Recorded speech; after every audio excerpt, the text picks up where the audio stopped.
तुम सड़क पर मेरे भरोसे चलते हो, इसलिए तुम घर पर सुरक्षित आते हो। लेकिन मेरे भरोसे पर भी चलते तो तुम हो ना।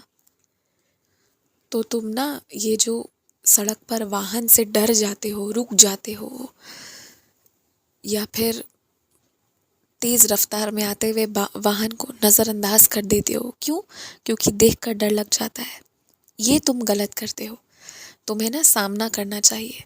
सड़क पार करते समय ध्यान से देखना चाहिए किस ओर से वाहन आ रहा है। और अगर मान लो तुम कोई हो ऐसा जो 1 से 2 मिनट में ही सड़क पार कर ले और तुम्हें शायद वो करने में 10 से 12 मिनट भी लगे, तो भी तुम शर्माओ मत। शर्माने वाली कोई बात नहीं है, क्योंकि ज़िंदगी ज़रा भी इधर उधर होती है ना, तो जिसकी आप बीती होती है वो, और जिसका परिवार होता है वो, बस यही झेलते हैं। और बाकी समाज को कोई फ़र्क नहीं पड़ता। तो जिनके लिए ये बात हास्य विनोद का है कि तुम सतर्कता से, सावधानी से सड़क पार कर रहे हो, तो वो मूर्ख ही है ना, अज्ञानी ही है ना। और वैसे लोगों को माफ़ करने में ही तुम्हारी भलाई है। उनके बारे में ज़्यादा चिंतन करने में कोई भलाई नहीं है। तुम ये बात जान लो अच्छे से। तुम ना तरीके से, शांति से, आराम से सड़क पार करो। अभी इतना तुम आगे आ गए हो, परंतु अभी तक तुम इस एक चीज़ में डरते हो, और मुझे ये चीज़ ठीक नहीं लगती। मेरा नाम लो, मैं तुम्हारे साथ हूँ ये मानो, पर ये मानते हुए स्वयं चलो, ध्यान से चलो और सीख लो। और इससे भी मत डरो। डरना किसी चीज़ से नहीं चाहिए। तुम्हें जब पता है ना कि तुम्हारे मोहल्ले के बाज़ारों में सब्जियां सही नहीं मिलती हैं, उनमें बहुत सारे ऐसे पदार्थों को डालकर जल्दी बड़ा किया जाता है जो तुम्हारे स्वास्थ्य के लिए बेहद हानिकारक है। जब तुम्हें ये बात मालूम है, इस बात का ज्ञान है तुम्हें, तो वैसी सब्जियों को मत लो। तुम्हें तो पहचान भी करना आता है ना, तो वैसी सब्जियों को मत लो जो अपने प्राकृतिक तरीके से नहीं उगाई गई हो, जिन्हें जबरन मजबूर किया गया हो कि वो उग जाए, वो बड़े हो जाए। ऐसा लो ही मत। दो चीज़ कम खाओ या नमक रोटी खा लो, परंतु अशुद्ध या जहर कभी नहीं खाना है, कभी चुनना तक नहीं है उस ओर। मुझे पता है कि तुम इस साल सोचे थे कि 2-3 मंदिरों के दर्शन करोगे, परंतु वर्तमान की गंभीर स्थिति को देखकर तुम्हें लग रहा है कि तुम कर पाओगे या नहीं। और सबसे बड़ी बात है, तुम्हारे मन में ना भीड़ को लेकर डर है, किसी अनहोनी को लेकर डर है। और इस मामले में मैं तुमसे यही कहूँगा कि जब डर लग रहा हो ना, तो वैसे में रुक जाओ। जिस दिन तुम्हारा डर दूर हो जाएगा, वाकई में उसी दिन आना।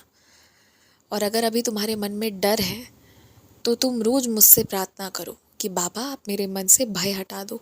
और जिस दिन तुम्हारे लिए यात्रा करना उचित होगा ना, अपने आप देखना, उस दिन तुम्हारे मन से ना भय दूर हो जाएगा। अभी तुम्हें तुम्हारे शहर के आसपास या कहीं गांव में जाना होता है, तो वहाँ के लिए तुम्हारे मन में डर नहीं रहता है, परंतु कुछ जगहों, कुछ मंदिर, कुछ तीर्थ स्थलों के लिए बहुत डर है। तो ये जो तुम्हारे मन में, जो भी तुम्हारे अंतरात्मा की आवाज़ है ना, ये तुम्हारे लिए कभी भी गलत नहीं है। इसलिए इसे मानो। धीरे धीरे सब हो जाएगा। जितने दर्शन चाहोगे सब मिलेगा। फिलहाल के लिए सबूरी रखो, और जो तुम्हारी अंतरात्मा कहे वही मानो। कभी भी अपने ही मन के विपरीत जाकर कोई काम नहीं करना चाहिए, जो फिर तुम्हें पूरे समय डराकर, झकझोर कर या एक शक की स्थिति में छोड़ दे।